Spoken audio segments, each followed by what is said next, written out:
Master K അക്കാഡമിയുടെ പുതിയൊരു സെഷനിലേക്ക് എല്ലാവർക്കും സ്വാഗതം. ഇത് നമ്മൾ മൈക്രോബയോളജി റിലേറ്റഡ് ആയിട്ടുള്ള മൈക്രോബയോളജി മിൽക്ക് റിലേറ്റഡ് ആയിട്ടുള്ള കുറച്ച് പ്രീവിയസ് ഇയർ ക്വസ്റ്റ്യൻസ് നമ്മൾ ഡിസ്കസ് ചെയ്യാനാണ് ഉദ്ദേശിക്കുന്നത്. അപ്പം ഓരോ ക്വസ്റ്റ്യൻസും അതിൻ്റെ ഡീറ്റെയിൽഡ് എക്സ്പ്ലനേഷനുമാണ് നമ്മൾ ഇവിടെ നോക്കുന്നത് കേട്ടോ. അപ്പം നമുക്ക് സ്റ്റാർട്ട് ചെയ്യാം.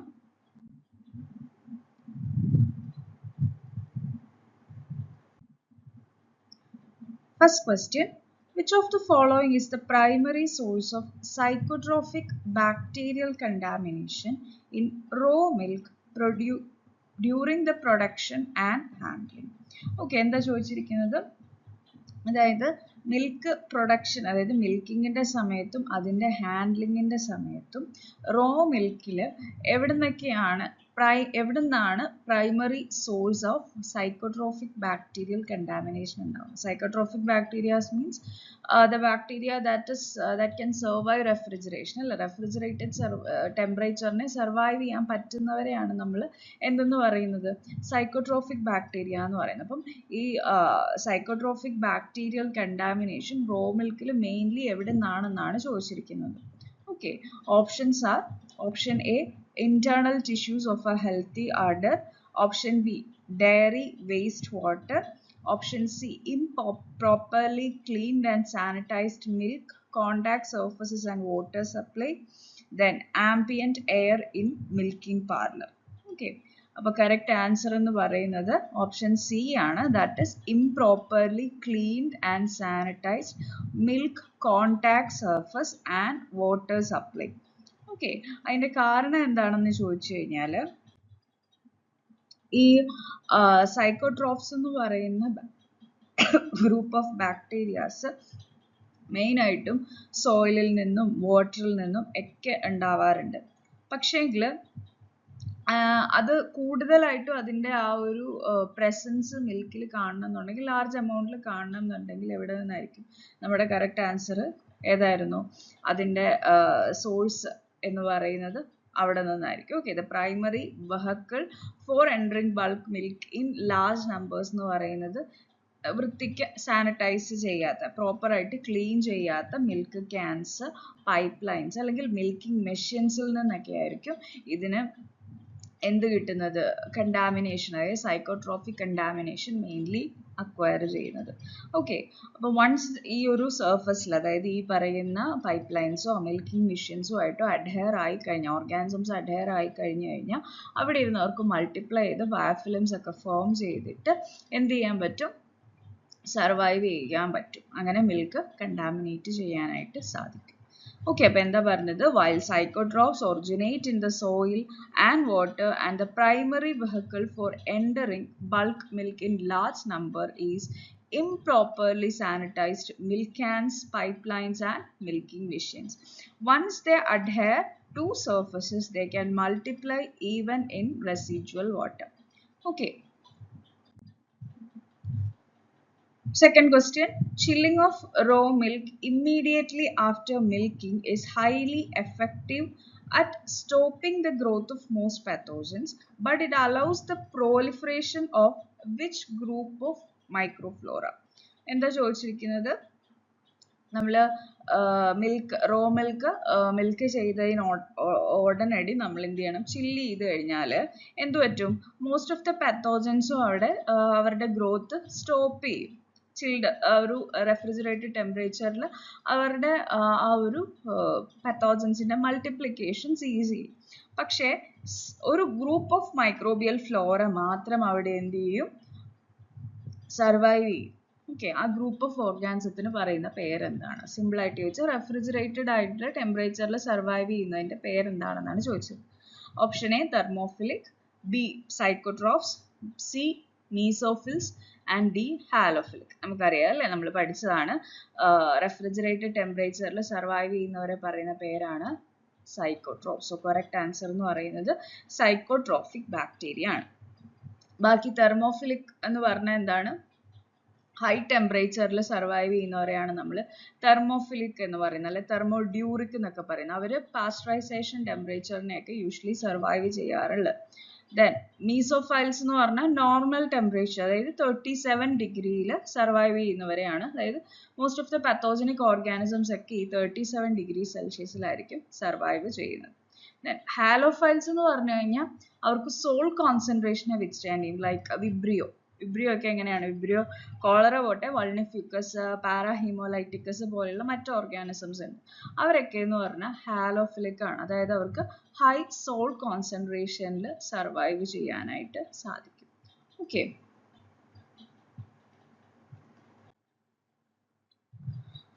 അപ്പൊ എന്താ പറഞ്ഞത്? സൈക്കോട്രോഫിക് മൈക്രോ ഓർഗാനിസംസിന്റെ ഡെഫിനിഷൻ എന്താണ്? they have the ability to grow at low temperature or below 7 degrees Celsius or not at their optimum temperature. അതായത് അവരുടെ ഒപ്റ്റിമം ടെമ്പറേച്ചർ എന്ന് പറയുന്നത് 25 to 37 ഡിഗ്രി ഒക്കെ ആയിരിക്കും. അത് നോർമൽ ബോഡി ടെമ്പറേച്ചർ അല്ലെ റൂം ടെമ്പറേച്ചർ ആയിരിക്കും. പക്ഷെങ്കിൽ they can also survive at low temperature. Okay, then chilling creates a selective environment where they thrive while mesophilic spoilage organisms are inhibited. അപ്പോൾ അവർക്കൊരു ആഡഡ് അഡ്വാൻറ്റേജും കൂടിയാണ്. അതായത് ബാക്കിയുള്ള ഓർഗാനിസംസ് മീസോഫൈൽസും തെർമോഫൈൽസും ഒക്കെ അവിടെ ഡെഡ് ആയി പോകും, അല്ലെങ്കിൽ അവരുടെ ആ ഒരു മൾട്ടിപ്ലിക്കേഷൻ അവിടെ സീസ് ചെയ്യും. വൈൽ ഈ പറയുന്ന സൈക്കോട്രോഫിക് ഓർഗാനിസംസിനെ നന്നായിട്ടിരുന്ന് മൾട്ടിപ്ലൈ ചെയ്ത് മിൽക്കിൽ അവർ ഡോമിനേറ്റ് ചെയ്യാനായിട്ട് സാധിക്കും. Okay,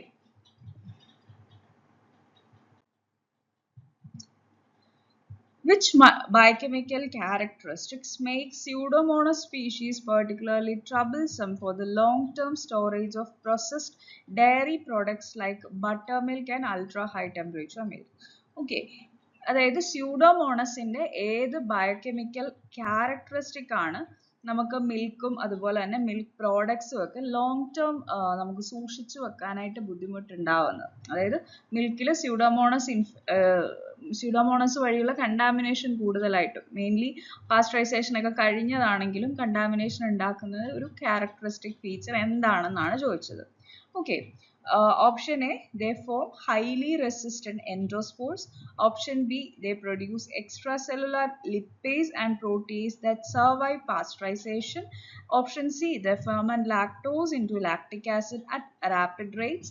And option D, they produce thick polysaccharides that cause ropiness. Okay, ഇതിനകത്ത് ആൻസർ ഞാൻ അത് ചെയ്തിട്ടില്ല. ഏതായിരിക്കും കറക്റ്റ് ആൻസർ എന്ന് പറയുന്നത്? ഏത് ബയോകെമിക്കൽ ക്യാരക്ടറിസ്റ്റിക് ആയിരിക്കും പാസ്ചറൈസേഷൻ കഴിഞ്ഞു കഴിഞ്ഞാലും ആ സ്യൂഡോമോണസിന് പ്രോപ്പർ ആയിട്ട് ത്രൈവ് ചെയ്യാൻ പറ്റാതിരിക്കുന്ന ഒരു സാഹചര്യം ഏതായിരിക്കും? കറക്റ്റ് ആൻസർ എന്ന് പറയുന്നത് എന്താണ്? they produce extracellular lipase and protease that survive pasteurization. പാസ്ചറൈസേഷനെ സർവൈവ് ചെയ്യാൻ പറ്റുന്ന എൻസൈംസ് ആര് പ്രൊഡ്യൂസ് ചെയ്യും? ഈ സ്യൂഡോമോണസ് പോലെയുള്ള ഓർഗാനിസംസ് പ്രൊഡ്യൂസ് ചെയ്യും. ലൈക്ക് ലിപ്പേസ്, പ്രോട്ടീസ് ഒക്കെ ഇവർ പ്രൊഡ്യൂസ് ചെയ്യും. ഓക്കെ, അപ്പോൾ ഈ എക്സ്ട്രാ സെല്ലുലാർ എൻസൈംസ് എന്താ ചെയ്യുന്നത്? പാസ്ചറൈസേഷൻ കഴിഞ്ഞാലും അവിടെ പ്രസന്റ് ആയിരിക്കും. സോ എന്ത് പറ്റും? നമ്മൾ ലോങ് ടേം സ്റ്റോർ ചെയ്ത് കഴിയുമ്പോൾ ആ മിൽക്കിന് ഡാമേജ് ഉണ്ടാക്കുന്നു. ഓക്കെ,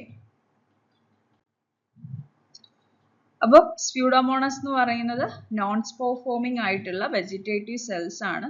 അവരെ പാസ്ചറൈസ് ചെയ്താൽ ഈസിലി ഡിസ്ട്രോയിഡ് ആയി പോകും. ഹൈ ടെമ്പറേച്ചർ അവർക്ക് വിത്ത്സ്റ്റാൻഡ് ചെയ്യാൻ പറ്റില്ല.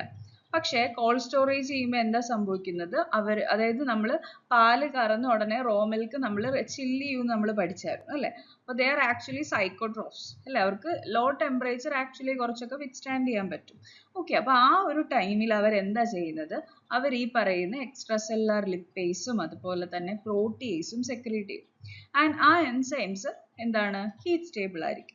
And enzymes which remain active after processing, causing the bitter flavor or rancidity. Okay, milk ആ ഒരു രീതിയിൽ ചീത്തയാവാനായിട്ട് കാരണമാകും. Okay. Which of the following psychotropic organism is also a major foodborne pathogen capable of multiplying at refrigerated temperature? Okay, ഈ പറയുന്നതിൽ ഏത് organism ആണ് ഒരു സൈക്കോട്രോഫും ആണ്, അതിൻ്റെ കൂടെ തന്നെ ഒരു ഫുഡ്ബോൺ പാത്തോജൻ, മേജർ ഫുഡ്ബോൺ പാത്തോജൻ ആണ്, റെഫ്രിജറേറ്റഡ് ടെമ്പറേച്ചേഴ്സിൽ മൾട്ടിപ്ലൈ ചെയ്യാൻ കഴിയുന്ന ഒരു ഫുഡ്ബോൺ പാത്തോജനും കൂടെ ആയിട്ടുള്ള ഓർഗാനിസം ഏതാണെന്നാണ് ചോദിച്ചിരിക്കുന്നത്. Option A, Plasmodium fluorescens. Option B, Listeria monocytogenes. Option B, Micrococcus luteus. And option D, Streptococcus thermophilus. Okay, അപ്പോൾ ഇതിനകത്ത് correct answer is ലിസ്റ്റീരിയ മോണോസൈറ്റോജൻസ് ആണ് മെയിൻ ആയിട്ടും റെഫ്രിജറേറ്റഡ് ഫുഡ്സിലൊക്കെ പ്രസന്റ് ആയിട്ടുള്ളത്. ഏതാണ്? ഓപ്ഷൻ ബി, ലിസ്റ്റീരിയ മോണോസൈറ്റോജൻസ് ആണ് കേട്ടോ. അപ്പം ഈ ലിസ്റ്റീരിയ മോണോസൈറ്റോസിനെ പറ്റി നോക്കുകയാണെങ്കിൽ it is A psychotrophic contaminant അല്ല, it is A psychotrophic pathogen ആണ്. ഓക്കെ, അപ്പൊ ഇതിന് എന്തിനുള്ള കഴിവുണ്ട്? 4 ഡിഗ്രി സെൽഷ്യസിൽ ഗ്രോ ചെയ്യാൻ പറ്റും. അതുകൊണ്ട് തന്നെ പോസ്റ്റ് പാസ്ചറൈസേഷൻ കണ്ടാമിനേഷൻ ഉണ്ടാവുകയാണ്. അതായത് പാസ്ചറൈസേഷൻ അവർക്ക് വിത്ത്സ്റ്റാൻഡ് ചെയ്യാൻ പറ്റില്ല. അപ്പൊ പാസ്ചറൈസേഷൻ കഴിഞ്ഞ് ഏതെങ്കിലും ഒരു രീതിയിൽ മിൽക്ക് കണ്ടാമിനേറ്റഡ് ആവുകയാണെന്നുണ്ടെങ്കിലാണ് ഈ ലിസ്റ്റീരിയയുടെ മൾട്ടിപ്ലിക്കേഷൻ അവിടെ സ്റ്റാർട്ട് ചെയ്യുന്നത്. ആൻഡ് ആ ഒരു പ്രോഡക്റ്റ് നമ്മൾ റെഫ്രിജറേറ്റ് ചെയ്യുന്ന സമയത്ത് ഒരു കണ്ടാമിനേഷൻ ഉണ്ടാവുകയും ആൻഡ് നമ്മൾ അത് കൺസ്യൂം ചെയ്യുന്ന സമയത്ത് നമുക്ക് ലിസ്റ്റീരിയോസിസ് എന്ന് പറയുന്ന ഇൻഫെക്ഷൻ വരാനുള്ള ചാൻസും ഉണ്ടാവും. ഓക്കെ,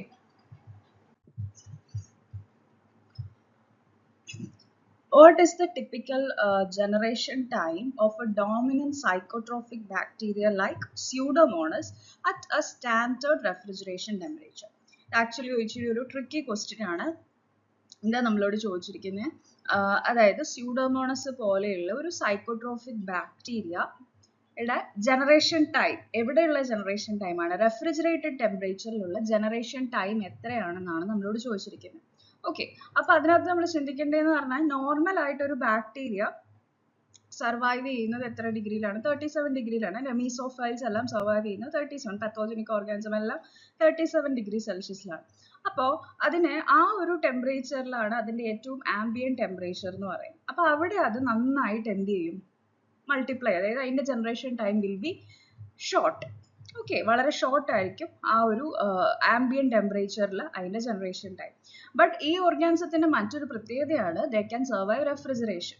അപ്പൊ റെഫ്രിജറേറ്റഡ് ടെമ്പറേച്ചറിൽ അവർക്ക് സർവൈവ് ചെയ്യാൻ പറ്റും എന്ന് വിചാരിച്ച് അവരുടെ ജനറേഷൻ ടൈം അതുപോലെ ഇരിക്കില്ല, ജനറേഷൻ ടൈം കൂടും. ഓക്കെ, അപ്പം ജനറേഷൻ ടൈം എന്ന് പറയുന്നത് എത്രയായിരിക്കും? ഓപ്ഷൻ സി, 8 to 12 hours ആണ് കറക്റ്റ് ആൻസർ എന്ന് പറയുന്നത്. ഓക്കെ, അപ്പം സൈക്കോട്രോഫിക് ബാക്ടീരിയാസിന്റെ റെഫ്രിജറേറ്റഡ് ടെമ്പറേച്ചേഴ്സിൽ അവരുടെ ജനറേഷൻ ടൈം കൂടാറാണ് ഉള്ളത്. ഓക്കെ, ആൻഡ് അതാണ് നമ്മൾ ഇവിടെ പറഞ്ഞിരിക്കുന്നത്. എന്താ പറഞ്ഞത്? at optimum temperature, that is 20 to 30 degrees Celsius, these bacteria divide rapidly, and at refrigerated temperatures their metabolic rate actually slow down ചെയ്യും. ഓക്കെ, അപ്പൊ എന്ത് സംഭവിക്കും? മെറ്റബോളിക് റേറ്റ് കുറയുമ്പോൾ ജനറേഷൻ ടൈം കൂടും. ഓക്കെ, അപ്പം which will be 8 to 12 hours, which means significant spoilage requires a few days of cold storage. Okay, അപ്പോൾ നമ്മൾ refrigerated ആയിട്ടുള്ള മിൽക്ക് ഒക്കെ അതായത് സ്പോയിൽഡ് ആവാനായിട്ട് കുറച്ച് ദിവസം എടുക്കും. ഓക്കെ, അതുകൊണ്ടാണ് മിൽക്കിന് നമ്മൾ വീട്ടിലൊക്കെ യൂസ് ചെയ്യുന്ന മിൽക്കിന് 1 to 2 days ആണ് നമ്മൾ എക്സ്പയറി ഡേറ്റ് പറയുന്നത് അല്ലേ. അപ്പോൾ അതെന്തുകൊണ്ടാണ്? കോൾഡ് സ്റ്റോറേജിൽ ലോങ്ങർ ടൈം ഇരിക്കുമ്പോഴാണ് ഇത് കണ്ടാമിനേഷൻ ഉണ്ടാക്കുന്നത്. കാരണം of the generation time is long. Okay, the souring of raw milk left at room temperature, that is 25 to 30 degrees Celsius, is predominantly initiated by which group of microflora? എന്താ ചോദിച്ചിരിക്കുന്നത്? നമ്മൾ normal refrigerated അല്ല ചോദിച്ചിരിക്കുന്നത്, room ടെമ്പറേച്ചറിൽ നമ്മൾ പാല് raw milk വെച്ച് കഴിയുമ്പോൾ അതിന് പുളിപ്പ് അനുഭവപ്പെടുത്തുന്നത് ഏത് ബാക്ടീരിയ മൂലമാണെന്നാണ് ചോദിച്ചത്. Okay, option A, spore forming Bacillus species. B, coliforms like Escherichia coli. C, mesophilic lactic acid bacteria like Lactococcus lactis. And D, psychotrophic Pseudomonas. Okay, അപ്പോൾ ഇതിനകത്ത് ഏത് ഓർഗാനിസം ആണ് മിൽക്കിൽ സോറിങ് ക്രിയേറ്റ് ചെയ്യുന്നത് എന്നാണ് ചോദിച്ചത്. ഓക്കെ, അപ്പം കറക്റ്റ് ആൻസർ എന്ന് പറയുന്നത് ഏതാണ്? മീസോഫൈൽസ് എന്ന് പറയുമ്പോഴേ അവിടെ ഓർത്തോണം. മീസോഫൈൽസ് എന്ന് പറയുമ്പോൾ ഏതാണ്?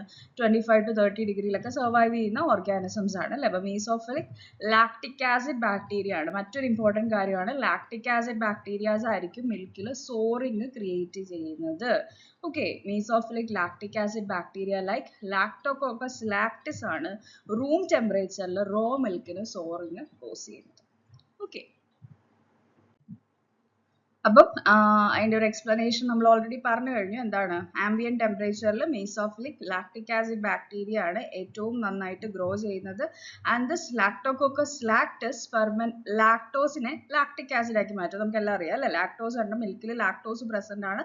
ആ ലാക്ടോസിനെ ഇവർ ലാക്ടിക് ആസിഡ് ആക്കി മാറ്റും. അപ്പോൾ pH താഴ്ന്നു പോകും. pH താഴ്ന്നു പോകുമ്പോഴാണ് ആ ഒരു അസിഡിക് ടേസ്റ്റ്, അതായത് സോർ ടേസ്റ്റ് വരുന്നത്. ആൻഡ് ആസിഡ് കേളിങ് മിൽക്കിന് സംഭവിക്കുന്നത്. ഓക്കെ, പാല് പുളിച്ചു പോകുന്നത് അതുകൊണ്ടാണ്. Okay, sweet curdling of milk where coagulation occurs without a significant drop in pH or souring is caused by which organism? നമ്മൾ പഠിച്ചതാണ് അല്ലേ, സ്വീറ്റ് കേർഡ്ലിംഗ് ഓഫ് മിൽക്ക്. അത് നടക്കുന്ന സമയം നമ്മൾ പറഞ്ഞു pH അല്ലെങ്കിൽ അതിൻ്റെ സോറിങ് ഒന്നും പ്രത്യേകിച്ച് pH കുറയുകയോ അല്ലെങ്കിൽ സോറിങ് ഉണ്ടാവുകയോ ഒന്നും ചെയ്യത്തില്ല. അപ്പോൾ അതുണ്ടാക്കുന്ന ഓർഗാനിസം ഏതാണെന്നാണ് ചോദിച്ചിരിക്കുന്നത്. Option A, production of lactic acid by lactobacillus. Option B, alkaline metabolic byproducts of alkalogens. Option C, extracellular rennet-like proteolytic enzymes produced by Bacillus species. And D, lipolytic cleavage of milk fats by Pseudomonas. Correct answer ഏതാണ്? pHോ സോറിങ്ങോ ഒന്നും change വരുത്താതെ മിൽക്കിനെ sweet curdling ഉണ്ടാക്കുന്നത് extracellular rennet like property, rennet അല്ലെ rennin like property, proteolytic enzyme produce by bacillus species. Okay, bacillus species produce ചെയ്യുന്ന ചില renin like enzymes ആണ് ഈ പറയുന്ന മിൽക്കിന് സ്വീറ്റ് കേർഡ്ലിംഗ് ഉണ്ടാക്കി കൊടുക്കുന്നത്. ഓക്കെ, അപ്പം ഈ സ്വീറ്റ് കേർഡ്ലിംഗ് കോസ് ചെയ്യുന്ന ബാസിലസ് ഏതൊക്കെയാണ്? ബാസിലസ് സീരിയസ്, അതുപോലെ തന്നെ ബാസിലസ് സബ്ടൈലസ് ഒക്കെയാണ്. Which caused by a rennin like enzyme of this bacteria at the early stage of proteolysis. Proteolysis start ചെയ്യുന്ന സമയത്ത് തന്നെ റെനിൻ ലൈക്ക് എൻസൈംസ് പ്രൊഡ്യൂസ് ചെയ്യും. And which converts the milk into sweet curdling. അപ്പോൾ sweet curdling നടക്കുമ്പോൾ pHോ sour ടേസ്റ്റോ അവിടെ ഉണ്ടാവത്തില്ല, pHന് ചേഞ്ചും ഉണ്ടാവത്തില്ല. Okay, next. The defect known as bitty cream is characterized by floating particles in the cream layer that fail to re-emulsify. This is caused by the action of which organism? Okay, ഒരു defect ആണ് മിൽക്കിൽ വരുന്ന defect ആണ് Bitty cream. Bitty cream എന്ന് പറയുമ്പോൾ എന്താണ്? characterized by floating particles in the cream layer. അതായത് cream ലെയറിൽ, മിൽക്കിന്റെ ആ ക്രീം ലെയറിൽ പാർട്ടിക്കിൾസ് ഇങ്ങനെ ഫ്ലോട്ട് ചെയ്ത് നടക്കുന്ന പോലെ തോന്നുക. അത് റീഎമൾസിഫൈ, നമ്മൾ പിന്നെ എമൾസിഫൈ ചെയ്ത് കഴിഞ്ഞാൽ അത് എന്താവത്തില്ല, അത് അങ്ങനെ തന്നെ കിടക്കും. അബിറ്റിക് ഒരു ഫ്ലോട്ടിംഗ് പീസസ് ആയിട്ട് തന്നെ അവിടെ കാണാൻ സാധിക്കും. അപ്പൊ അതിന്റെ കാരണം എന്താണെന്നാണ് ചോദിച്ചത്.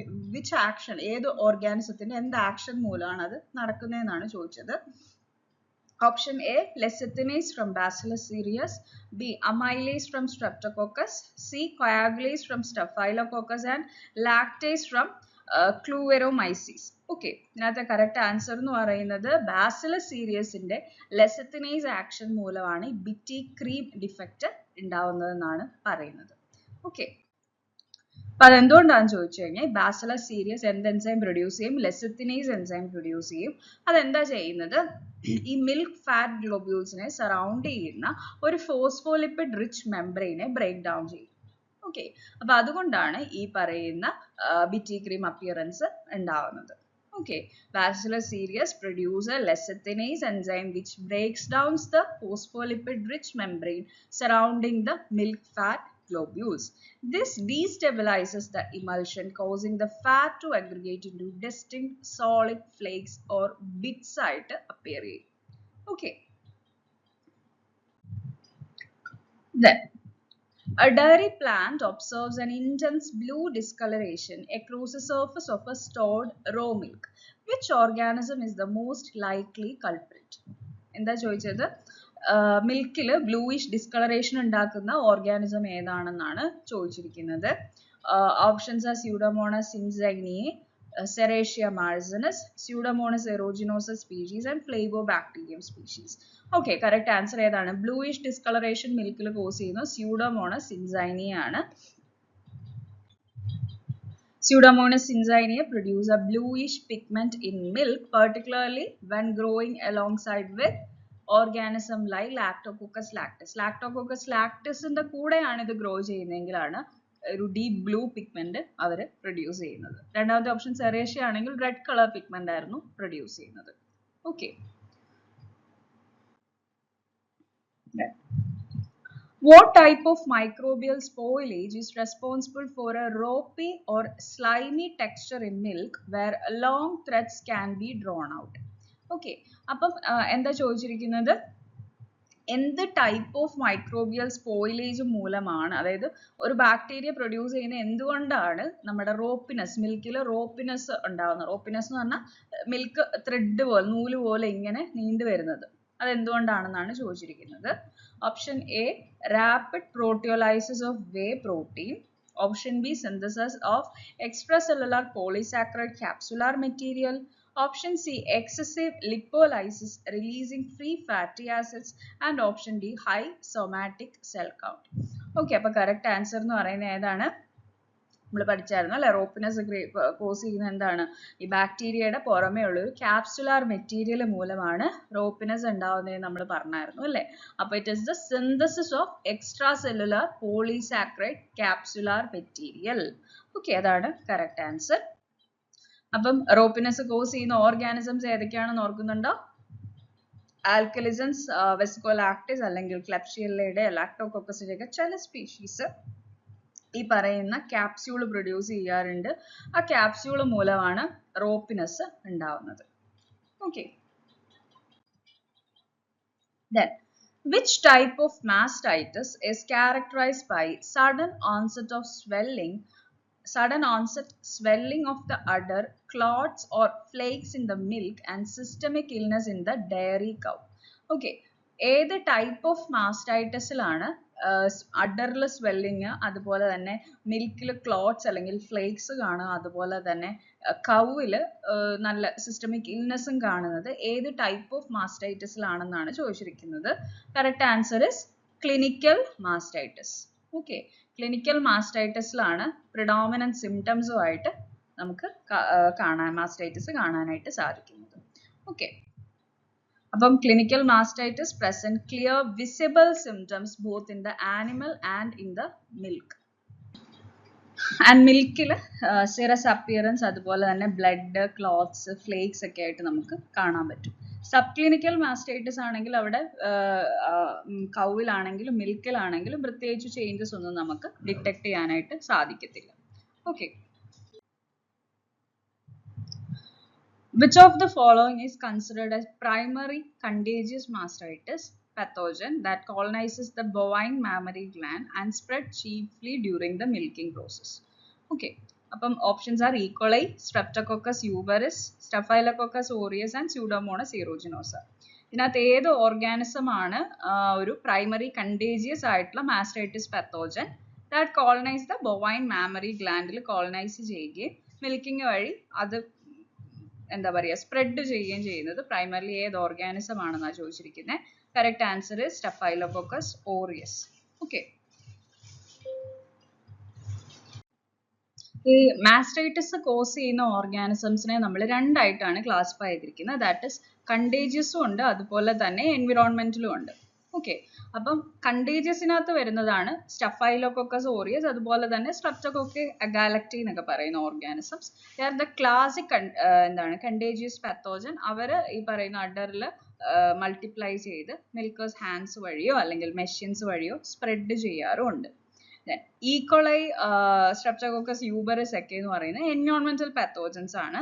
They originate from bedding, manure, soil വഴിയൊക്കെയാണ് അവർ ഒറിജിനേറ്റ് ചെയ്യുന്നത്. ആൻഡ് അത് ആക്ച്വലി നോൺ പാത്തോജനിക് ആയിരിക്കും. Okay,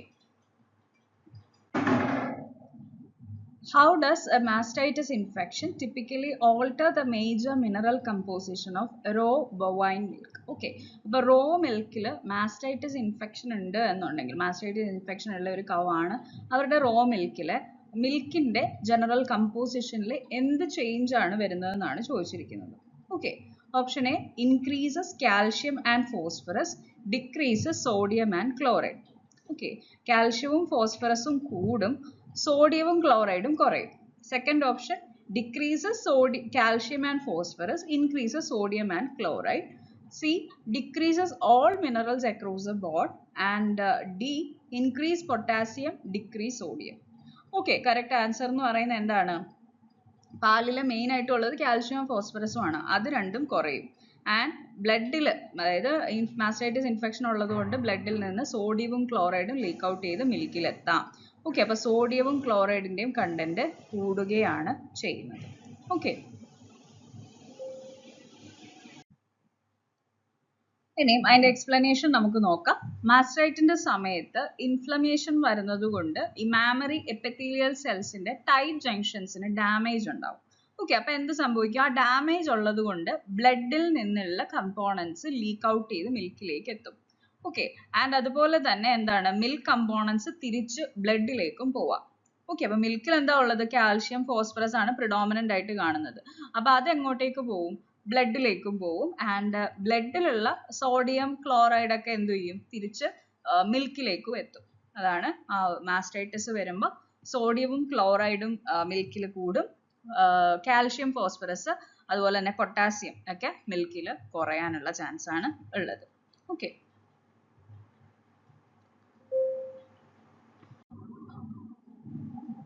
the California mastitis test directly estimates the severity of subclinical mastitis by reacting with option A bacterial cell wall peptidoglycan, option B bovine serum albumin, option C DNA from somatic cells, and D free fatty acid. Okay, California mastitis ടെസ്റ്റിൽ നമ്മൾ subclinical മാസ്റ്റൈറ്റിസിന്റെ സിവിയോറിറ്റി estimate ചെയ്യുന്ന എന്തിൻ്റെ കൂടെ reactivity നോക്കിയിട്ടാണെന്നാണ് ചോദിച്ചത്. Correct answer is DNA from somatic cells. Somatic സെൽസിൽ നിന്ന് DNA വെച്ചിട്ടാണ് നമ്മൾ ഈ കാലിഫോർണിക് മാസ്റ്റൈറ്റിസ് ടെസ്റ്റ് ഡിറ്റക്ട് ചെയ്യുന്നത്. ഓക്കെ, അപ്പോൾ ഈ കാലിഫോർണിയ മാസ്റ്റൈറ്റിസ് ടെസ്റ്റ് റിയജന്റിനകത്ത് it contain an anionic surfer. It consists of an anionic surfactant. അതെന്താ ചെയ്യുന്നത്? ആനയോണിക് സർഫക്റ്റന്റ് എന്താ ചെയ്യുന്നത്? മിൽക്കിൽ പ്രസന്റ് ആയിട്ടുള്ള സൊമാറ്റിക് സെൽസ്, അതായത് ന്യൂട്രോഫിൽസും വൈറ്റ് ബ്ലഡ് സെൽസിനെയൊക്കെ ലൈസ് ചെയ്യും. ലൈസ് ചെയ്ത് കഴിയുമ്പോൾ എന്ത് സംഭവിക്കും? DNA, സെല്ലിന്റെ ഉള്ളിലുള്ള DNA റിലീസ് ചെയ്യും. And it polymerises to form a gel or a precipitate. അപ്പം എന്ത് സംഭവിക്കും? ഹയർ സെൽ കൗണ്ട് ആണെന്നുണ്ടെങ്കിൽ തിക്കർ ജെല്ലായിരിക്കും. അതായത് മിൽക്കിൽ ബ്ലഡ് സെൽസിന്, ബ്ലഡിലുള്ള ന്യൂട്രോഫിൽസോ വൈറ്റ് ബ്ലഡ് സെൽസോ ഒക്കെ കൂടുതലാണെങ്കിൽ എന്തായിരിക്കും? മാസ്റ്റൈറ്റിസും കൂടുതലാണ് എന്നാണ് അതിൻ്റെ അർത്ഥം. അപ്പോൾ തിക്ക് ജെല്ലായിട്ട് നമുക്ക് കിട്ടും. ഓക്കെ, അപ്പോൾ നമ്മൾ എന്താ പറഞ്ഞത്? The CMG reagent contains an anionic surfactant that lyses the somatic cells present in the milk. Upon lysis, this cellular DNA is released and polymerizes to form a gel or a precipitate. Higher cell count yield thicker gel formation. Okay. Then, why is the processing of mastitis affected milk discouraged from a dairy technology standpoint even if it is pasteurized? അതായത് mastitis ഉള്ള ഒരു കൗവിൻ്റെ milk നമ്മൾ എന്തുകൊണ്ടാണ് pasteurise ചെയ്താൽ കൂടിയും നമ്മളത് ഒരു പ്രോഡക്ട്സിന് വേണ്ടിയിട്ട് നമ്മൾ യൂസ് ചെയ്യാത്തത് എന്തുകൊണ്ടാണെന്നാണ് ചോദിച്ചത്. Okay, option A, it has A vastly accelerated acid production rate. Option B, low casein content and high somatic cell protease which impair the cheese yield and curd formation. It causes the immediate breakdown of pasteurizer heating plates. Option D, it renders the milk completely green. Correct answer എളുപ്പമാണ് അല്ലേ? മിൽക്കിൽ low casein കൗണ്ടും high somatic cell പ്രോട്ടീസും ആയിരിക്കും. അതായത് ബ്ലഡിൽ നിന്നുള്ള somatic സെൽസിൻ്റെ count കൂടുതലായിരിക്കും, അതുപോലെ തന്നെ കെസീൻ്റെ കണ്ടന്റ് കുറവുമായിരിക്കും. അപ്പോൾ അങ്ങനെയുള്ള കേസിൽ നമുക്ക് ആ മിൽക്കിനെ നമുക്ക് ഒന്നിനു വേണ്ടിയിട്ടും യൂസ് ചെയ്യാൻ പറ്റില്ല. ചീസ് പ്രൊഡക്ഷന് വേണ്ടിയിട്ടോ അല്ലെങ്കിൽ കേർഡ് ഫോർമേഷന് വേണ്ടിയിട്ടോ ഒന്നും പ്രോപ്പറായിട്ട് യൂസ് ചെയ്യാൻ പറ്റുന്നില്ല. അതുകൊണ്ടാണ് ഡയറി ടെക്നോളജിയിൽ നമ്മൾ ഈ പറയുന്ന മാസ്റ്റൈറ്റിസ് അഫക്റ്റഡ് മിൽക്ക് യൂസ് ചെയ്യാത്തത്. ഓക്കെ, അപ്പോൾ അത് തന്നെയാണ് ഇവിടെ പറയുന്നത്. ഈ mastitis milk suffer from broken down caseins due to native and bacterial protease like plasmin and together with altered mineral balance less calcium. This milk exhibit poor rennet coagulation property, reduced cheese yields and off flavor in stored products. അതുകൊണ്ട് നമ്മൾ അങ്ങനെയുള്ള mastitis milk പൊതുവെ use ചെയ്യാറില്ല. Okay, then Milk drawn aseptically from a healthy cow contains a natural iron-binding glycoprotein that exerts a bacteriostatic effect by withholding iron from pathogen. This protein is called what? Okay, healthy ആയിട്ടുള്ള ഒരു കവിൽ നിന്ന് നമ്മൾ milk എടുത്ത് കഴിയുമ്പോൾ അതിനകത്ത് natural ആയിട്ട് എന്തുണ്ടാവും? Iron binding glycoprotein കാണിക്കാറുണ്ട്. ആ iron binding glycoprotein actually bacteriostatic effect, അതായത് ബാക്ടീരിയയുടെ മൾട്ടിപ്ലിക്കേഷനെ കുറയ്ക്കും. അതായത് ബാക്ടീരിയനെ ഇൻഹിബിറ്റ് ചെയ്യും, കില്ല് ചെയ്യത്തില്ല, ഇൻഹിബിറ്റ് ചെയ്യുന്നതിനാണ് ബാക്ടീരിയസ്റ്റാറ്റിക് എന്ന് പറയുന്നത്. അപ്പോൾ ബാക്ടീരിയസ്റ്റാറ്റിക് എഫക്റ്റ് ഉള്ള ഈ നാച്ചുറൽ അയൺ ബൈൻഡിങ് ഗ്ലൈക്കോപ്രോട്ടീൻസിന് പറയുന്ന പേരെന്താണെന്നാണ് ചോദിച്ചിരിക്കുന്നത്. Okay, option A lactoperoxidase, B lysozyme, C lactoferrin and D immunoglobulin G or IgG. Correct answer എന്ന് പറയുന്നത് lactoferrin ആണ്. Okay, അപ്പോൾ lactoferrin ആണ് നാച്ചുറൽ അയൺ ബൈൻഡിങ് ഗ്ലൈക്കോപ്രോട്ടീൻ ആവുന്നത്. അതിന് എന്ത് ചെയ്യാൻ പറ്റും? പത്തോജൻസിൽ നിന്നുള്ള അയണിനെ വിത്ത്ഹോൾഡ് ചെയ്ത് എടുക്കാനായിട്ട് സാധിക്കും. അത് പത്തോജൻസിന് അയൺ വേണം അല്ലേ? അപ്പോൾ പത്തോജൻസിന് അയൺ കൊടുക്കാതെ ഈ ലാക്ടോഫെറിൻ ആ അയണിനെ ബൈൻഡ് ചെയ്ത് നിർത്തും. ഓക്കെ, അപ്പം ഈ ലാക്ടോഫെറിന്റെ ഫംഗ്ഷൻ എന്താണ്? It is an iron binding glycoprotein ആണ് which is naturally present in the milk. Okay, അപ്പോൾ ഇതെന്താ ചെയ്യുന്നത്? ഫ്രീ ആയിട്ടുള്ള ഫെറിക് അയൻസിനെയൊക്കെ സെക്വസ്റ്റർ ചെയ്ത് വെക്കും and it will not be available for the bacteria. Okay, which are essential nutrients for the growth of many micro organism. ഈ ferric ions എന്ന് പറയുന്ന micro ഓർഗാനിസത്തിന്റെ ഗ്രോത്തിന് വളരെ ഇമ്പോർട്ടൻ്റ് ആണ്. ഓക്കെ, അപ്പോൾ എന്ത് സംഭവിക്കും? ഈ മൈക്രോ ഓർഗാനിസംസ് ലൈക്ക് കോളിഫോംസിനൊന്നും, ഈ കൊളെ പോലെയുള്ള ബാക്ടീരിയാസിനൊന്നും ഈ ഫെറിക് അയൻസ് കിട്ടാതെ വരിക. അപ്പോൾ അവർക്ക് എന്ത് ചെയ്യാൻ പറ്റില്ല? മൾട്ടിപ്ലൈ ചെയ്യാൻ പറ്റത്തില്ല. So they will be inhibited. Okay, അപ്പോൾ അതാണ് ഈ ലാക്ടോഫെറിന്റെ ഫംഗ്ഷൻ എന്ന് പറയുന്നത്. Then the intermediate product generated by the lactoperoxidase system that directly attacks the sulfhydryl groups of bacterial enzyme is called. Okay, option A hydrogen peroxide, option B hypothiocyanate, C thiocyanate and D singlet oxygen. എന്താ ചോദിച്ചിരിക്കുന്നത്? ലാക്ടോപെറോക്സിഡേസ് സിസ്റ്റത്തിൽ produce ചെയ്യുന്ന ഒരു intermediate product ഏതാണ്? അതിന്റെ function എന്താണ്? Sulphydryl ഗ്രൂപ്പിനെ directly attack ചെയ്യും. ഓക്കെ, ബാക്ടീരിയൽ എൻസൈംസിന്റെ സൾഫൈഡ്രൈൽ ഗ്രൂപ്പിൽ പോയിട്ട് അറ്റാക്ക് ചെയ്യുന്ന ഈ ഒരു ഇന്റർമീഡിയറ്റ് പ്രോഡക്റ്റ് ഏതാണെന്നാണ് ചോദിച്ചത്. Correct answer is hypothiocyanate. Okay, Lactoperoxidase എന്താ ചെയ്യുന്നത്? It catalyzes the oxidation of thiocyanate by hydrogen peroxide into hypothiocyanate ആക്കി മാറ്റും. ഈ hypothiocyanate ഫംഗ്ഷൻ എന്താണ്? It is an active antimicrobial agent that disrupts this bacterial structural proteins and metabolic pathways. Okay, അപ്പോൾ hypothiocyanate എന്ന് പറയുന്നത് ഒരു ആക്റ്റീവ് ആന്റി മൈക്രോബിയൽ ഏജന്റ് ആണ്. അത് ബാക്ടീരിയൽ സ്ട്രക്ചറൽ പ്രോട്ടീൻസിനെയും മെറ്റബോളിക് പാത്വേസിനെയും ഒക്കെ ഡിസ്ട്രക്ട് ചെയ്യുന്ന ഒരു ആന്റി മൈക്രോബിയൽ ഏജന്റ് ആണ് hypothiocyanate. Okay. Next question. Which type of dairy sanitizer is highly valued for leaving no chemical residue, breaking down safely into water and oxygen, and being highly effective against biofilms? Okay, ഏത് dairy sanitizer ആണ് chemical residues ഒന്നും ഇല്ലാതെ safe ആയിട്ട് വാട്ടറിലേക്കും ഓക്സിജനിലും break down ചെയ്യുകയും and ബയോഫിലിംസിനെതിരെയും highly active ആയിട്ടുള്ള ഏത് ടൈപ്പ് ഓഫ് സാനിറ്റൈസർ ആണ് എന്നാണ് ചോദിച്ചിരിക്കുന്നത്. Option A quaternary ammonium compounds, option B iodophors, option C peracetic acid and option D sodium hypochlorite. നമുക്കറിയാം ഏറ്റവും നല്ല ഡയറി സാനിറ്റൈസർ എന്ന് പറയുന്നത് പാരാസൈറ്റിക് ആസിഡ് ആണ്. Okay, Peracetic acid is an organic sanitizer which is widely used in cleaning place system. Okay, അപ്പം നമ്മൾ മിൽക്കിങ്ങിന്റെ സമയത്തും ഒക്കെ യൂസ് ചെയ്യുന്ന എക്യുപ്മെന്റ്സ് ഒക്കെ സ്റ്റെറിലൈസ് ചെയ്യാൻ വേണ്ടിയിട്ട് യൂസ് ചെയ്യുന്നതാണ് ഈ പറയുന്ന പാരാസൈറ്റിക് ആസിഡ് എന്ന് പറയുന്നത്. Okay, it is highly effective against bacteria, fungi, spores and break down into acetic acid. Okay, water and oxygen, minimizing environmental chemical residual concern. അതാണ് ഏറ്റവും ഇമ്പോർട്ടൻറ്റ് അല്ലേ? എൻവയോൺമെന്റൽ ഡാമേജ് കോസ് ചെയ്യാതെ സാനിറ്റൈസ് ചെയ്യാൻ വേണ്ടിയിട്ട് നമുക്ക് യൂസ് ചെയ്യാൻ പറ്റുന്ന ഒരു പ്രോഡക്റ്റ് ആണ് ഈ പാരാസൈറ്റിക് ആസിഡ് എന്ന് പറയുന്നത്. Okay, what is the primary index organism used to establish the time temperature combination for standard HTST pasteurization of milk? Okay, അപ്പൊ എന്താ ചോദിച്ചിരിക്കുന്നത്? ഏത് ഓർഗാനിസത്തിനെയാണ് നമ്മൾ പ്രൈമറി ഇൻഡെക്സ് ഓർഗാനിസം ആയിട്ട് യൂസ് ചെയ്തിരിക്കുന്നത് എന്നാണ് ചോദിച്ചിരിക്കുന്നത്. എന്തിനു വേണ്ടിയിട്ടാണ്? To establish the time temperature combination for standard pasteurization in milk. Okay, options are mycobacterium tuberculosis, coxiella burnetii, E. coli, Brucella abortus.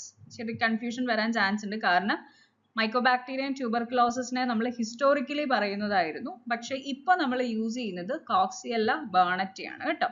കോക്സിയല്ല burnetii is the primary index organism. Historically, this Mycobacterium tuberculosis was the target index pathogen. However, research വഴി നമുക്ക് എന്ത് മനസ്സിലായി? കോക്സിയല്ല burnetii ആണ് എന്ത് കുറച്ചും കൂടെ heat resistant ആണ്. ഇപ്പോൾ modern pasteurisation techniques like 72 degree for 15 seconds ഒക്കെ യൂസ് ചെയ്ത് കഴിഞ്ഞാൽ ഈ കോക്സിയല്ല ബ്രൂണറ്റി ഡിസ്ട്രോയ് ആയി പോകും. അപ്പം നമ്മൾ ഇൻഡെക്സ് ഓർഗാനിസം ആയിട്ട് യൂസ് ചെയ്യുന്നത് ഇപ്പോൾ കോക്സിയല്ല ബർണറ്റിനെ ആണ്. Okay, next, which bacteria survives HTST pasteurization temperatures but cannot grow or multiply at standard pasteurization holding temperature? Okay, ഏത് ഗ്രൂപ്പ് ഓഫ് ബാക്ടീരിയക്കാണ് HTST പാസ്ചറൈസേഷൻ ടെമ്പറേച്ചറിനെ സർവൈവ് ചെയ്യാൻ പറ്റുന്നതും സ്റ്റാൻഡേർഡ് പാസ്ചറൈസേഷൻ ടെമ്പറേച്ചറിൽ മൾട്ടിപ്ലൈ ചെയ്യാൻ പറ്റാത്തതും ഏതാണെന്നാണ് ചോദിച്ചിരിക്കുന്നത്. Option A, psychotrophic bacteria, B, thermoduric bacteria, C, thermophilic bacteria, and D, mesophilic lactic acid bacteria. Correct answer എന്ന് പറയുന്നത് option B, thermoduric bacteria. അപ്പോൾ ഈ thermoduric bacteriaയുടെ പ്രത്യേകത എന്താണ്? They can survive the pasteurization treatment but do not necessarily grow at high temperature. അവർക്ക് ഈ pasteurisation ടെമ്പറേച്ചറിനെ withstand ചെയ്യാൻ പറ്റും, പക്ഷേങ്കിൽ ഹൈ ടെമ്പറേച്ചറിൽ അവർ ചിലപ്പോൾ നിർബന്ധമായിട്ടും ഗ്രോ ചെയ്യണം എന്നില്ല. എക്സാമ്പിൾസ് ലൈക്ക് മൈക്രോകോക്കസ്, മൈക്രോബാക്ടീരിയം, അതുപോലെ തന്നെ ബാസിലസ് സ്പോർസ് ഒക്കെയാണ് തെർമോഡ്യൂറിക് ഓർഗാനിസത്തിന്റെ എക്സാമ്പിൾ. തെർമോഫൈൽസ് എന്ന് പറഞ്ഞു കഴിഞ്ഞാൽ എന്താണ്? അവർക്ക് ഹൈ ടെമ്പറേച്ചർ ഉണ്ടെങ്കിൽ മാത്രമേ അവർക്ക് ഗ്രോ ചെയ്യാനായിട്ട് സാധിക്കത്തുള്ളൂ. Okay, ultra high temperature processing of milk typically uses temperature in the range of 63 degrees Celsius to 65 for 30 minutes, 72 to 75 degrees Celsius for 15 seconds, 135 to 150 degrees Celsius for 1 to 5 seconds, and 100 degrees Celsius for 10 minutes. അപ്പോൾ ultra high ടെമ്പറേച്ചറിൽ നമ്മൾ use ചെയ്യുന്ന temperature എന്ന് പറയുന്നത് 135 to 150 degree Celsius for 1 to 5 seconds ആണ്. Okay, അപ്പം ultra high temperature processing subjects the milk to intense thermal treatment, that is 135 to 150 degree for a very brief duration. 1 to 5 seconds മാത്രമേ നമ്മളത് വെക്കുന്നുള്ളൂ. അപ്പോൾ അത് എന്തിനു വേണ്ടിയിട്ടാണെന്ന് ചോദിച്ചു കഴിഞ്ഞാൽ മിൽക്കിനെ കംപ്ലീറ്റ്ലി സ്റ്റെറൈൽ ആക്കാൻ വേണ്ടിയിട്ടാണ്, നിയർലി സ്റ്റെറൈൽ ആക്കാൻ വേണ്ടിയിട്ടാണ്. അതായത് ഹൈലി റെസിസ്റ്റന്റ് ആയിട്ടുള്ള ബാക്ടീരിയൽ എൻഡോസ്പോർസിനെ വരെ നമുക്ക് അവനെ കിൽ ചെയ്യാൻ പറ്റും, ബട്ട് ന്യൂട്രീഷണൽ ക്വാളിറ്റിക്ക് ഒന്നും പറ്റാനും പാടില്ല. അതുകൊണ്ടാണ് നമ്മൾ ബ്രീഫ് ഡ്യൂറേഷൻ, അതായത് 1 to 5 സെക്കൻഡ്സിൽ മാത്രം നമ്മൾ ഈ പാസ്ചറൈസേഷൻ ചെയ്യുന്നത്. Okay,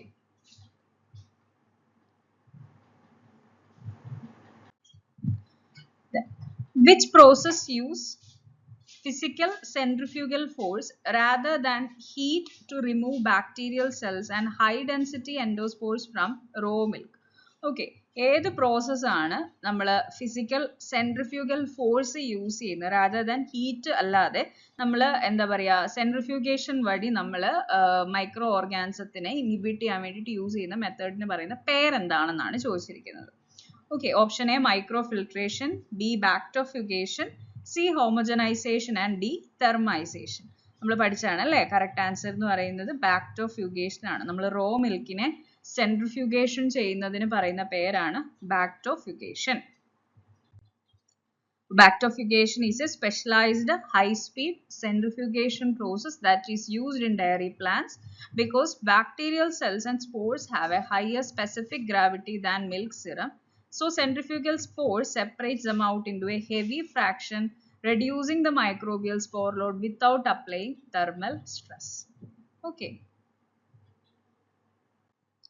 Then, consumption of unpasteurized raw milk from a herd with a history of spontaneous abortion can transmit undulent fever to humans. The causative pathogen is. Okay, undulant fever എന്ന് കേൾക്കുമ്പോൾ undulant ഫീവറിന്റെ causative organism ഏതാണെന്ന് ഓർത്താൽ മതി. Option A listeria monocytogenes, brucella abortus, salmonella enteritidis and campylobacter jejuni. Correct answer എന്ന് പറയുന്നത് Brucella abortus ആണ്. ഈ ബ്രൂസെല്ല അബോർട്ടസ് ആണ് അൺഡുലൻ ഫീവർ അല്ലെങ്കിൽ 100 days ഫീവർ ഒക്കെ കോസ് ചെയ്യുന്നത്. ഓക്കെ, അൺപാസ്റ്ററൈസ് റോ മിൽക്ക് കുടിക്കുന്നത് വഴി വരാൻ ചാൻസ് ഉള്ള ഒരു ഡിസീസ് ആണ് അൺഡ്യുലൻ ഫീവർ എന്ന് പറയുന്നത്. ഓക്കെ, അതിൻ്റെ കൂടെ ഈ കാര്യം ഇമ്പോർട്ടൻ്റ് ആണ്. സ്പോണ്ടേനിയസ് അബോർഷൻസ് കൗവിലൊക്കെ സ്പോണ്ടേനിയസ് അബോർഷൻസും കോസ് ചെയ്യാൻ പറ്റുന്ന ഒരു ഓർഗാനിസം കൂടിയാണ് ബ്രൂസെല്ല അബോർട്ടസ്. അപ്പോൾ Brucella abortus causes brucellosis in cattle which leading to the abortion storm and is readily shed into the raw milk. In humans it manifests as brucellosis, also known as undulant fever, presenting with recurring waves of fever, joint pain and fatigue. Okay, then which of the following is a classic example of milk-borne food infection? Milk-borne food infection ന്റെ classic example ഏതാണെന്നാണ് ചോദിച്ചിരിക്കുന്നത്. Option A ingestion of the enterotoxin of Staphylococcus aureus, B ingestion of viable Salmonella typhimurium cells that colonize the intestine, ingestion of botulinum neurotoxin from canned condensed milk, and ingestion of aflatoxin M in the milk powder. Okay, അപ്പോൾ നമ്മളോട് ചോദിച്ചിരിക്കുന്ന question ഇച്ചിരി tricky ആണ്. Food infection എന്നാണ് നമ്മളോട് ചോദിച്ചിരുന്നത്. Food poisoning ആണെന്നുണ്ടെങ്കിൽ ഈ പറയുന്ന എൻട്രോടോക്സിൻ, അതുപോലെ തന്നെ ബോട്ടുലിനം ന്യൂറോടോക്സിൻ, അതുപോലെ തന്നെ അഫ്ലാടോക്സിൻ, ഇതെല്ലാം ടോക്സിൻസ് ആണ്. അപ്പോൾ ടോക്സിക് ഇൻഫെക്ഷൻ ആണ്. അപ്പം ഫുഡ് ഇൻടോക്സിക്കേഷൻ എന്നാണ് നമ്മൾ പറയുന്നത്. ഫുഡ് ഇൻഫെക്ഷൻ എന്ന് മാത്രമേ ചോദിച്ചിരിക്കുന്നത്, അത് മെയിൻലി ബാക്ടീരിയ കോസ് ചെയ്യുന്നതായിരിക്കും. ഓക്കെ, അപ്പം ingestion of viable salmonella typhimurium cells that colonize the intestine, അതാണ് കറക്റ്റ് ആൻസർ എന്ന് പറയുന്നത്. Okay. So, food infection occurs when live viable pathogenic cells are ingested, which then survive stomach acid, colonizes the gastrointestinal tract and invade the tissues. Salmonella ഒരു classic food infection agent ആണ്, which cause food intoxication via preformed toxin. Means Staphylococcus ബാക്കിയുള്ളവരെല്ലാം എന്താണ് intoxication ആണ് cos ചെയ്യുന്നത് കേട്ടോ. Salmonella cos ചെയ്യുന്ന infection ആണ് typhoid എന്ന് പറയുന്നത്. അതുപോലെ തന്നെ ഗ്യാസ്ട്രോഎൻട്രൈറ്റിസും ഒക്കെ കോസ് ചെയ്യാറുണ്ട് കേട്ടോ. Then aflatoxin M1 found in milk is a toxic chemical contaminant originating from. aflatoxin എന്ന് പറയുന്ന ടോക്സിൻ ആണ് അല്ലേ. അപ്പൊ aflatoxin M1 എവിടെ നിന്നാണ്? മിൽക്കിൽ കാണാറുള്ള aflatoxin M1 ന്റെ ഒറിജിനേഷൻ എവിടെ നിന്നാണെന്നാണ് ചോദിച്ചിരിക്കുന്നത്. Option A high sanitiser residue in milk solids, then metabolic conversion of aflatoxin B1 ingested by the cow through moldy feed, direct synthesis by Pseudomonas inside chill tanks, corrosion of copper pipeline surface. Highlight ചെയ്യണം. എന്താണ് correct answer is option B, metabolic conversion of aflatoxin B1 ingested by the cow through moldy feed. aflatoxin എന്ന് പറയുന്ന toxin liberate ചെയ്യുന്ന fungus നമ്മുടെ aspergillus flavours പോലെയുള്ള fungus ആണ് കേട്ടോ ഈ പറയുന്ന aflatoxin റിലീസ് ചെയ്യുന്നത്. അപ്പം ഈ aflatoxin മെയിൻലി കൗ കഴിക്കുന്ന മോൾഡി ഫീഡ്സിലൊക്കെ കാണാറുണ്ട്. ആൻഡ് അപ്പം കൺസ്യൂം ചെയ്യുമ്പോൾ അത് aflatoxin B1 ആണ്. ആൻഡ് അത് ചേഞ്ച് ചെയ്ത് M1 ആയിട്ടാണ് മിൽക്കിൽ കാണാറുള്ളത് കേട്ടോ. അപ്പോൾ when dairy cattle consume feed contaminated with mold toxin, that is aflatoxin B1, which is produced by Aspergillus flavus, their hepatic system metabolizes into a hydroxylated form called aflatoxin M1, which is excreted into the milk. And this aflatoxin M1 നമ്മൾ consume ചെയ്യുകയാണ്. It is highly കാർസിനോജിക്, അതുപോലെ തന്നെ heat stable ആയതുകൊണ്ട് പാസ്ചറൈസേഷനെ withstand ചെയ്യാൻ പറ്റും. And liver cancer ഒക്കെ cos ചെയ്യാൻ പറ്റുന്ന ഒരു ടോക്സിൻ ആണ് ഈ aflatoxin എന്ന് പറയുന്നത്. And it is very dangerous. Then during methylene blue reduction test or MBRT, a rapid reduction time that is less than 30 minutes indicate that the raw milk sample has.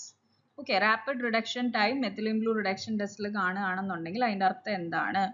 Excellent microbiological quality with low bacterial load, B high concentration of antibiotic residues, C poor microbiological quality with a very high bacterial count, and D, excessive amount of added chemical preservatives. Correct answer എന്താണ്? Microbiological quality കുറവാണ്, bacterial count will be very high. Okay, methylene blue reduction test reduction time rapid ആയിട്ട് കുറയുകയാണെന്നുണ്ടെങ്കിൽ poor microbiological quality ആണെന്നാണ് അർത്ഥം വെക്കുന്നത്. Okay. അപ്പം the MBRT measures the metabolic activity of bacteria in milk. Actively multiplying aerobic microorganisms consume this dissolved oxygen, which drops the oxidation reduction potential. This causes the methylene blue dye to change from blue to its colorless form. Okay, എന്താ പറഞ്ഞത്? Actively multiply ചെയ്യുന്ന aerobic micro organism ഉണ്ടെന്നുണ്ടെങ്കിൽ അവിടെയുള്ള ഓക്സിജനെ അവർ use ചെയ്യും. അപ്പോൾ എന്ത് സംഭവിക്കും? Oxidation reduction potential കുറയുകയും മെത്തിലിൻ ബ്ലൂവിന്റെ കളർ മാറിയിട്ട് കളർലെസ് ആയിട്ട് മാറും. ഓക്കെ, ഷോർട്ട് റിഡക്ഷൻ ടൈം ആണെന്നുണ്ടെങ്കിൽ കൂടുതൽ നമ്പർ ഓഫ് ബാക്ടീരിയാസ് മിൽക്കിൽ പ്രസന്റ് ആണ് എന്നാണ് അർത്ഥം. Okay, then according to FSI standards, processed pasteurized milk must show a completely negative result for which native milk enzyme to confirm successful heat treatment. Okay, process ചെയ്തിട്ടുള്ള pasteurized മിൽക്കിന് നമ്മൾ ഏത് എൻസൈമിൻ്റെ ഇത് നോക്കുമ്പോഴാണ് കംപ്ലീറ്റ്ലി നെഗറ്റീവ് റിസൾട്ട് കാണിക്കേണ്ടത്? Option A lactoperoxidase, B alkaline phosphatase, C lipase and D catalase. Correct answer is alkaline phosphatase ആണ് കേട്ടോ. അപ്പോൾ ഈ alkaline phosphatase is an enzyme that is naturally present in our raw milk that possesses a heat resistant profile slightly greater than that of the non-spore forming pathogenic bacteria. Okay, അപ്പോൾ non-spore forming pathogenic bacteria കഴിഞ്ഞും കുറച്ചും കൂടെ heat resistance കാണിക്കുന്ന ഒരു എൻസൈമാണ് ഈ alkaline phosphatase എന്ന് പറയുന്നത്. അപ്പോൾ പാസ്ചറൈസേഷൻ നമ്മൾ കറക്റ്റ് ആയിട്ട് ചെയ്തിട്ടുണ്ടെങ്കിൽ ഈ ആൽക്കലൈൻ ഫോസ്ഫേറ്റേസ് എന്താണ്? ഇനാക്ടിവേറ്റഡ് ആയി പോയി കാണും അല്ലേ? അപ്പം ALP നെഗറ്റീവ് ആണെന്നുണ്ടെങ്കിൽ പ്രോപ്പർ പ്രോസസ്സിംഗ് നടന്നു, പോസിറ്റീവ് ആണെന്നുണ്ടെങ്കിൽ എന്താണ്? പാസ്ചറൈസേഷൻ ശരിക്കും നടന്നിട്ടില്ല, അല്ലെങ്കിൽ റോ മിൽക്ക് ബൈപാസ് ചെയ്ത് പോകുന്നുണ്ടെന്നാണ് അതിന്റെ അർത്ഥം. Okay, then what is the legal standard limit for the coliform count in pasteurized milk per ml as per standards of FSI quality regulation? FSI quality regulations ന്റെ ഇതായിട്ട് pasteurise ചെയ്ത മിൽക്കിൽ കോളിഫോംസിന്റെ standard count എത്രയാണെന്നാണ് ചോദിച്ചിരിക്കുന്നത്. less than 100 CFU per ml, absent in 1 ml or less than 1 CFU per ml, up to 500 CFU per ml. Coliform limits are not specified in processed milk. Correct answer എന്ന് പറയുന്നത് 1 ml ഒന്നെങ്കിൽ absent ആയിരിക്കും, അല്ലെങ്കിൽ less than 1 CFU per ml ആയിരിക്കണം എന്നാണ് പറയുന്നത്. Okay, അപ്പോൾ കോളിഫോംസ് ആണ് എപ്പോഴും ഇൻഡിക്കേറ്റർ ഓർഗാനിസംസ്. നമുക്കറിയാം അല്ലേ, കൊളെ പോലെയുള്ള കോളിഫോംസിനെയാണ് നമ്മൾ ഇൻഡിക്കേറ്റർ ഓർഗാനിസംസ് ആയിട്ട് യൂസ് ചെയ്യുന്നത്. കാരണം അവർക്ക് പാസ്ചറൈസേഷനെ സർവൈവ് ചെയ്യാൻ പറ്റില്ല. അപ്പോൾ അവരുടെ പ്രസൻസ് ഉണ്ടെന്നുണ്ടെങ്കിൽ എന്താണ്? ഒന്നെങ്കിൽ പോസ്റ്റ് പ്രോസസ്സിംഗ് കണ്ടാമിനേഷൻ ആവാം, അല്ലെങ്കിൽ പ്രോപ്പർ പാസ്ചറൈസേഷൻ ചെയ്തിട്ടില്ലെന്നും ആവാം. ഓക്കെ, അപ്പോൾ FSI standard require coliforms to be absent or less than 1 ml in pasteurized, less than 1 per ml in pasteurized milk. Okay. Then, which of the following test is used specifically to determine whether a batch of milk has been subjected to boiling or high heat sterilization versus simple pasteurization? Okay, ഏത് test വഴിയാണ് നമുക്ക് മിൽക്കിന് ഏത് type of treatment ആണ് കിട്ടിയത് നമ്മൾ determine ചെയ്യുന്നത്? ഏത് test ആണെന്നാണ് ചോദിച്ചത്. Option A phosphatase, B peroxidase test or starch test, then clot on boiling test, Resazurin test. Correct answer is peroxidase test. അപ്പോൾ ലാക്ടോപെറോക്സിഡേസ് എന്ന് പറയുന്ന enzyme, it is A heat stable enzyme ആണ്. അതുപോലെ തന്നെ ആൽക്കലൈൻ ഫോസ്ഫേറ്റേസിനെ കഴിഞ്ഞൊക്കെ ഹീറ്റ് സ്റ്റേബിൾ ആയിട്ടുള്ള enzyme ആണ്. അതുകൊണ്ട് തന്നെ സ്റ്റാൻഡേർഡ് പാസ്ചറൈസേഷനെ സർവൈവ് ചെയ്യും. പക്ഷേങ്കിൽ ഹയർ ടെമ്പറേച്ചർ 80 to 85 ഡിഗ്രി ഒക്കെ ആകുമ്പോൾ അത് സർവൈവ് ചെയ്യത്തില്ല. അപ്പോൾ ഈ സ്റ്റോർച്ച് പെറോക്സിഡേസ് ടെസ്റ്റ് വഴി നമുക്ക് ഒരു ക്ലിയർ കളർ റിയാക്ഷൻ നമുക്ക് കാണാൻ പറ്റും. ഓക്കെ, അപ്പം if the milk was only pasteurised ആണെങ്കിൽ ഒരു ക്ലിയർ കളർ റിയാക്ഷൻ കാണും, and negative result if the milk was boiled or sterilised. Okay, then in a dairy quality assurance laboratory, a spore count test involves heating the milk sample to 80 degrees Celsius for 10 minutes prior to plating. What is the purpose of this heat shock step? Okay, അപ്പോൾ diary quality assurance ലബോറട്ടറിയിൽ നമ്മൾ spore count test ചെയ്യുമ്പോൾ നമ്മൾ എന്താ ചെയ്യുന്നത്? Milk സാമ്പിളിനെ ഒരു 80°C 10 minute നമ്മൾ heat ചെയ്യും. ഓക്കെ, പ്ലേറ്റ് ചെയ്യുന്നതിന് മുമ്പ്. അതിൻ്റെ പർപ്പസ് എന്താണെന്നാണ് ചോദിച്ചിരിക്കുന്നത്. To completely sterilize the milk sample, to kill all the vegetative cells so that only surviving dormant spores are enumerated, to activate the lactoperoxidase defense system, to dissolve milk fat layers for better colony viewing. Correct answer എന്ന് പറയുന്നത് എന്താണ്?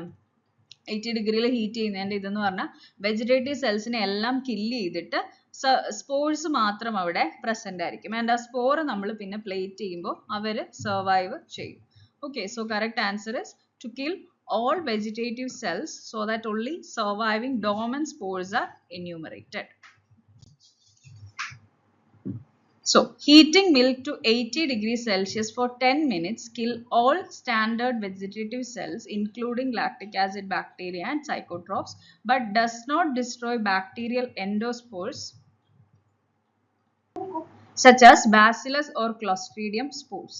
Okay, അപ്പോൾ ആ ഒരു step വഴി നമുക്ക് എന്ത് ചെയ്യാൻ പറ്റും? സ്പോർ മാത്രം സർവൈവ് ചെയ്യും ആൻഡ് പ്ലേറ്റിംഗ് വഴി ആ സ്പോർസ് ആയിരിക്കും ജെർമിനേറ്റ് ചെയ്യുന്നത്. And this step isolates and enumerates the heat resistant spore load present in the sample. Okay,